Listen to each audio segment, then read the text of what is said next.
So I want to begin. Excuse me, I am just recovering from a very severe cold, flu. I'm not even sure whether it was a COVID strain, but anyway, let's begin this conversation right here where I am just clearing off the dishes and loading the dishwasher. Hello, everybody. Makadi kwamuri koko. Salibonani. Linjani lapha elikhona. Inkulumo yanamhla ngendawo lezi esihlezi kuzo emazweni la. Nyaya nasi yanjukuda kungoti titaudzane. Ndemagariro edu kunoku kumhiri kwamakungu. Ndoda kuti tingoyeuchidzana padiki padiki. Saka ndiri kutangira nhoroondo yangu nechepakati. Ndiri pano pamabheti. Ndo zvamunee muchiita muri kunoku. Hakuna vabatsiri vebasi mudzimba umu. Ndimi asikana vacho nevakomana vacho. Just a little reminder that when you are out here living in North America, Europe, I'm not sure, I'm sure it's the same with Australia, you are your own housekeeper. Really expensive to have somebody come in to assist with your housekeeping. But nothing wrong if you can afford it. If you have the money and you're able to do it, by all means, you can have somebody come and do this for you. Excuse me, the dog is going crazy. I might have to just cut off, and that's another conversation about hey, stop. You are your own housekeeper. Unless you can afford to have home help, this is what you are doing when you're out here. It's very expensive to get someone to work for you. But like I said, if you can afford it, why not? For some of us, when we were here, this is what we did before or after work, because I couldn't afford having home help. I did have a babysitter when I was working and my son was still an infant. And that babysitter did absolutely nothing. Just sat there, went outside on the balcony to smoke and pretty much eat. You know, did not wash a dish, did not wash a teaspoon. That wasn't part of her job. All right, family. So we're going to just have this conversation while I'm just relaxing here. Whew. I actually need that little bit of rest because I've struggled with this flu, cold, I don't know what to call it. But anyway, let's focus on the conversation for today. I want us to help each other. That's the whole purpose of my channel. I am one who was living in the Murikas, went back home. I travel back and forth to go and see the children and grandchildren. So my life is split between home and home. If children grow, you raise them, they also explore, just like we have done, leaving the motherland to explore new territory. So I want to say that no one is being told to go home, to go back to Africa. We're just having a conversation and opening each other's eyes to have ideas, to prepare to do that or not to go or not to go. So please do not feel like what I'm saying is pick up and go because America, Canada, Australia, wherever you are, it doesn't work. It has never been what I have said. It is a choice to go back to the motherland. Personally, I wish I had done it sooner and still be able to continue to have this dual life that I have. But I'm okay. I'm content with the time that I chose to go back. Um, I've seen comments where people are saying, "Oh, you are talking about going home, but you are leaving your children here." I left my family. I left my mom, my dad, my siblings, my extended family, and I came over here. This is nothing new that people do. So my children have traveled back and forth to the continent of Africa. My hope, my desire would be to have them also take it as their second home, establish businesses or just vacation homes or just regularly visit. And that is all that I've been saying, that we don't treat Africa as something that is trash, that is not, once you step out, don't go back. No. I think there is so much going on the continent now that for those who are risk takers, they see the opportunity, they jump on. So it's just to be able to give each other that, hey guys, you can still come and live here in the developed countries, but opportunities do exist in Africa. Holidaying can still happen in Africa. Open your mind and be able to say, you know what, ndakazvarirwa ikoko, ngazalelwa khona. So you can still step in that soil. If you choose not to, it is very, very okay. Now, I want to say, while you are establishing yourselves in these countries, when you've left home, let's remind each other about being mindful about money where you are. Because if you intend living there well, or if you intend going back to the motherland, there is something that is crucial that you need to start at the beginning of your stay. Do use your money wisely, make it work, make it grow, be able to make sure that by the time you choose to retire, whether it's an early retirement or as they're extending the years now, 67, maybe 70 by the time some of you young ones retire, will you be able to go back? And if you haven't prepared to do that, you might find it difficult. So let's talk about the money part. Work with a plan. Shandai mune tariro, shandai mune gwara ramakananga. Sebenzanini lile iplan. Ube wazi ukuthi ufuna ukwenzani phambili ngale, pamberi apo uchada kuitei, saka shanda uchigadzirisa kuchengeta mari. That is one thing that I cannot emphasize enough. If you're out here, make sure you do have that standard 6 months, maybe a year of reserve money, so that if the job gets eliminated, if you lose a job, if you're sick, you are still able to live as comfortably as you've been doing while working. So you got to make sure you have that reserve. The bigger the reserve is, the better for you. Then it gives you that time, that buffer. Sign up for retirement plans wherever you are. America has the 401k plans. If the company is still matching, you save $1, they give you $1. You invest $1, they will also give you $1. Some companies are now doing, you invest $1, they give you 50 cents.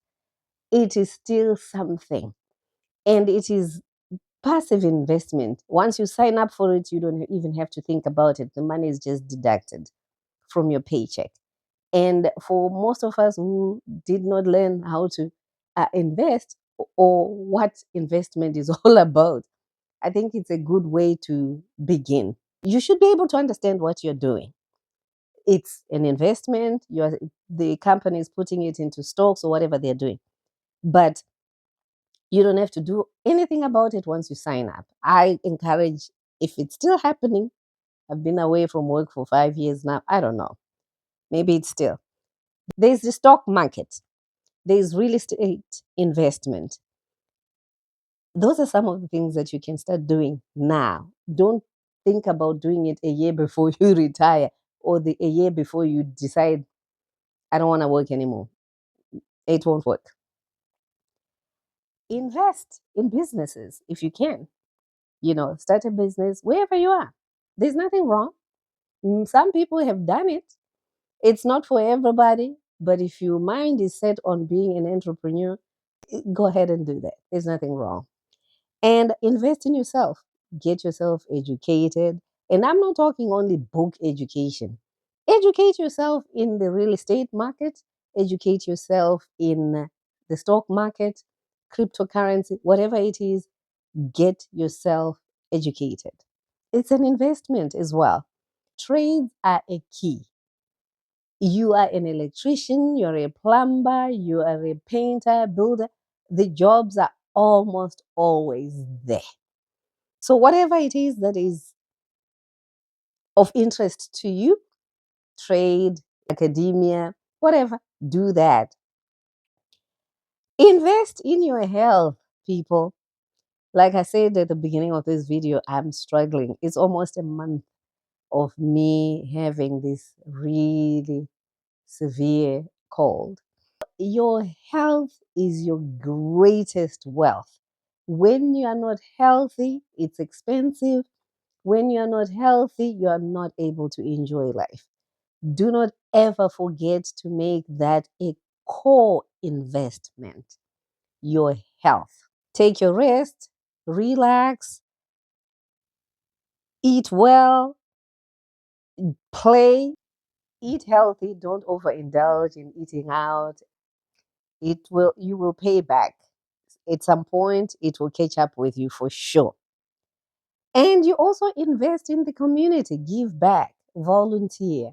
It helps you, especially this time around. If you're retired and you can see how gloomy it is, you're just cooped in the house. If you are able to go out to volunteer, if there's transport if you're a senior, there's transport to take you somewhere where you can spend the morning, the afternoon while interacting with others. Please do that. So, while I'm talking about this preparation for long term, retiring early, retiring at whatever age is stipulated, in either staying in the diaspora or going back home. I want to turn around and look at aging in the diaspora. Mm, amadzanguka. Me, no. I said no, and I continue to say no. Because what I know is it is not that easy. The one big thing that is for me central is the isolation.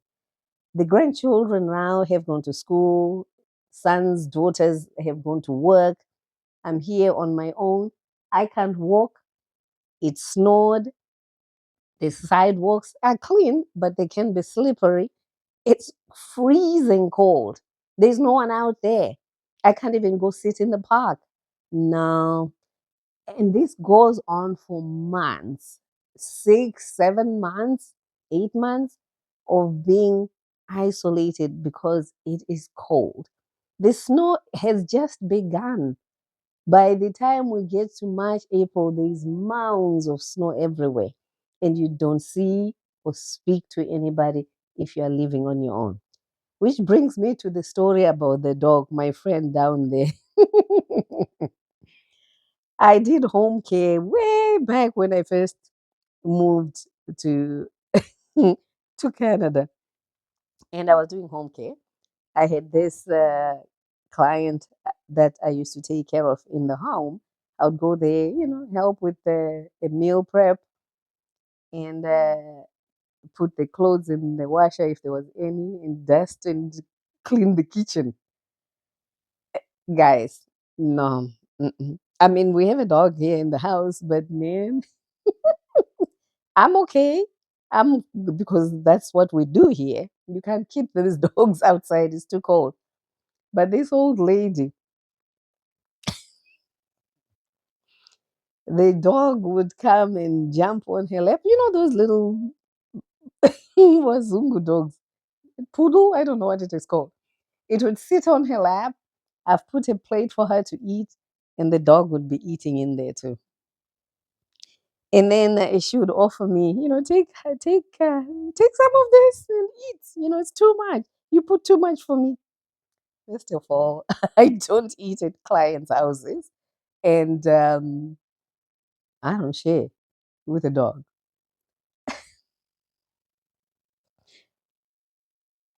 That, before it, Ramadzangu, made me think if I'm going to be old here and I need company, I need something to occupy my time. I may end up being a dog owner and have the dog in the house at 84, 85. Nah, enough said, right? You get the picture. So it's very lonely, it's isolated, and you really need to be able to get yourself to do activities. You have to make the effort to get out there and socialize one way or the other. But for me, the cold is unbearable. No, so ngikhumbule ekhaya, ndafunga dandi. I'm on my way. Okay, so another point about aging here, or maybe being incapacitated when you are here. If you don't have health insurance in America, you are in trouble. The high cost of healthcare and long term care is something that, guys, you need to think about. I don't know about UK and the rest of the other countries, but I know for sure healthcare is it's universal healthcare in Canada, but some of the expenses for long term care, especially assisted living, and you are in your house, you have to pay out of pocket. So if you haven't been preparing for that, it is not very pleasant. The healthcare is a public funded entity. It doesn't cover everything here in Canada, especially long term care and home support services. And wait times for some procedures can be so long, and that adds stress to the older adult. Medicare in America, there are so many out of pocket costs: medication, dental, vision, you name it. It can be very big. Long term care, the as in assisted living, is often unaffordable without private insurance. Can't do it. And we talked about the social isolation. If you cannot drive and your family members live far from you, you are completely isolated. Completely. When you are that isolated, it leads to depression, cognitive deterioration. So you're isolated, you're on your own. If you're in the rural areas, special challenges are found in those areas. There's limited transportation, and there might be less community programs in the rural areas. Now, when you're here in North America, ageism and being socially marginalized, ukuguga indaba lapha kuchembera inyaya muno mudzinyika dzawo. There is the negative stereotyping about aging. It still persists. It's still there. Older people are often viewed as less productive, and sometimes we are regarded as resistant to technology. But I am challenging that norm. I am here on social media and having fun. Hmm? I'm learning a lot. So maybe it will help keep my brain, active. But I'm enjoying it and I'm learning a lot. But there is that negative stereotyping about us, the oldies, amachemberi, izalukazi, omasal. Many older adults will tell you that they feel invisible. This culture is obsessed with youth and productivity. If you are old and wrinkly, you are useless. Get out of the way. Mm. Whereas when I'm at home, ukoko is queen. Manambuya ndisu chaivo vanhu vakuru vanobatwa zvakanaka. Both countries struggle with shortages in trained caregivers, and there's a lot of underfunding into these home health care programs. So think about it, folks. If you're going to retire here, that's another thing for you to think about. Prepare for it. Urban and suburban design often doesn't accommodate the aging bodies. Fewer sidewalks, public restrooms that are not wheelchair accessible, it makes it difficult for you to be able to go out. I do know for sure America, North America, they do make an effort. There's ramps in buildings. I think most of the public buildings have to have a ramp or an elevator to be able to accommodate old people with walkers or wheelchairs or whatever. And or anybody with a disability who needs that accessibility. We are far from that at home, but you won't really fail to find somebody who's going to say, "Gogo, ufuna ukuthi ngikuncedise yini? Mbuya moda kubatsirwa here. Can I assist you, grandmother, grandfather?" We are still good at doing that. Even though you can see the cracks, it's falling apart. We are, ab- we are adopting this ndini ndini mina mina me way of living. And it's really sad that we are allowing the fabric of our society to be torn apart by development. I'm not sure whether that is development when you leave some of your community members behind. So, for me, I choose to go home, spend time outside, enjoy being under the trees, enjoy going to the garden. It allows me that flexibility to still connect with the outside world. Here, kurizi, inini handizvikwanisi, inini I can't. And financial security. If you guys are not preparing for your retirement and to be financially secure, most older folks have issues with finances. Many seniors might be faced with outliving their savings, rising housing costs, food costs. It might be problematic when you're out here. This is why the conversation is necessary if you are young to think about doing something about long term investing. This is why it is absolutely important to focus on thinking about your long term. Where are you going to be? How are you going to finance yourself? Are you going to be able to afford living here? The services for the poor, especially in America. Mhm. So I choose to be here to visit the children, but I make myself quite at home on the African continent where the sun shines throughout the year. I enjoy just not feeling the isolation. So think about it, strategize what you want to do. No one is saying do this or do that, but we're just putting out the ideas there. This is something that you need to think about so that by the time you retire, whether you're retiring early or 69, 80, or whatever, you will be prepared. In the meantime, guys, I'm ready to bounce. Africa is calling. Zimbabwe is saying, Dzokadande.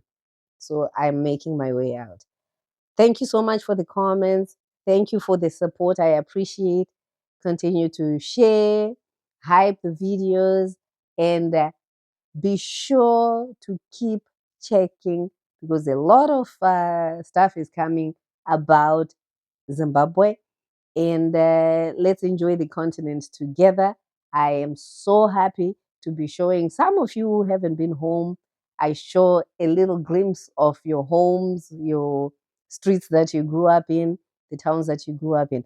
If you have a particular place that you want me to go and see, please send me an email or comment about it. I'll sure take a trip to that place for you.